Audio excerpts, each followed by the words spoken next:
Hello दोस्तों, welcome back to our YouTube channel. चलिए दोस्तों, अब हम बढ़ते हैं आगे हमारे इस ब्रेन रूल सीरीज के अंदर। तो अब हम बात करते हैं रोल नंबर 5 की। रोल नंबर 5 के अंदर जॉन मडिला लिखते हैं, सबके दिमाग के तार अलग अलग तरह से जुड़े हैं। हर एक इंसान का ब्रेन बिल्कुल अलग होता है और ये हालात और समय के साथ बदलता रहता है। न्यूट्रो साइंटिस्ट इसे प्लास्टिसिटी कहते हैं, क्योंकि हमारे हालात, पर्यावरण और हमारा समय कभी भी एक समान नहीं होता है। इसी कारण हमारे मस्तिष्क की संरचनाएं भी परिवर्तन होती रहती हैं।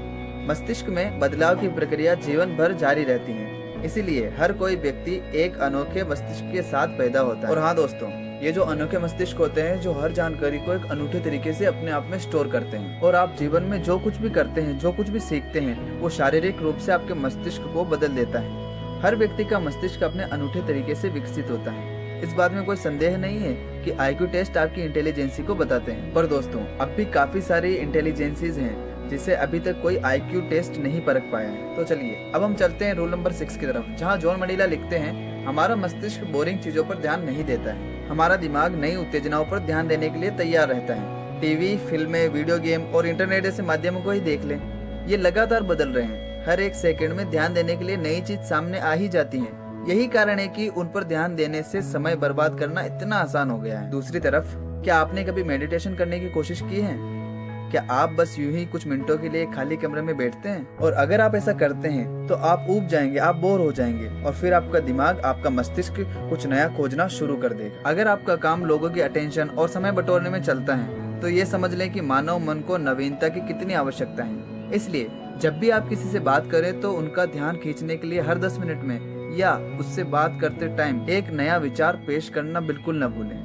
तो चलिए दोस्तों, अब हम बात करते हैं रूल नंबर 7 की, जिसके अंदर जॉन लिखते हैं, याद रखने के लिए दोहराएं। हम सब कुछ जानकर समझकर पैदा नहीं होते हैं। जिसके भी बारे में हमें जानना होता है, हम या तो अनुभव या शिक्षण के माध्यम से वो जानते हैं, वो चीज सीखते हैं। और दोस्तों, ये सब कुछ सीखने और समझने के लिए हमारे पास कोई रिकॉर्ड बटन नहीं है जिसे हम लोग दबाएं और सब कुछ सीख जाएं। हाँ, कुछ लोग होते हैं जो असाधारण मस्तिष्क और मेमोरी के साथ पैदा होते हैं, पर जैसा हमने कहा है कि सबके दिमाग के तार अलग अलग तरीके से जुड़े हैं। हर एक इंसान चीजों को अच्छे तरीके से याद रख सकता है यदि वो उस बात के साथ जुड़े माहौल को याद रखे। कौन सी बात किस जगह सुनी थी, अगर ये हमें याद रहे तो क्या बात थी, यह भी हमें आसानी से याद रह सकता है। हमारा दिमाग हमें केवल वास्तविकता का एक अनुमानित दृश्य देता है, क्योंकि ये नई यादों को अतीत की यादों के साथ मिलाकर उन्हें एक साथ स्टोर करता है। दीर्घकालीन स्मृति यानी कि लॉन्ग टर्म मेमोरी, इसको अधिक विश्वसनीय बनाने का एक तरीका ये भी है कि नई जानकारी को धीरे धीरे मस्तिष्क में शामिल करते जाना चाहिए। तो चलिए दोस्तों, अब हम बात करते हैं रूल नंबर 8 की, जिसके अंदर जॉन लिखते हैं, एक साथ अधिक से अधिक इंद्रियों को सक्रिय करें।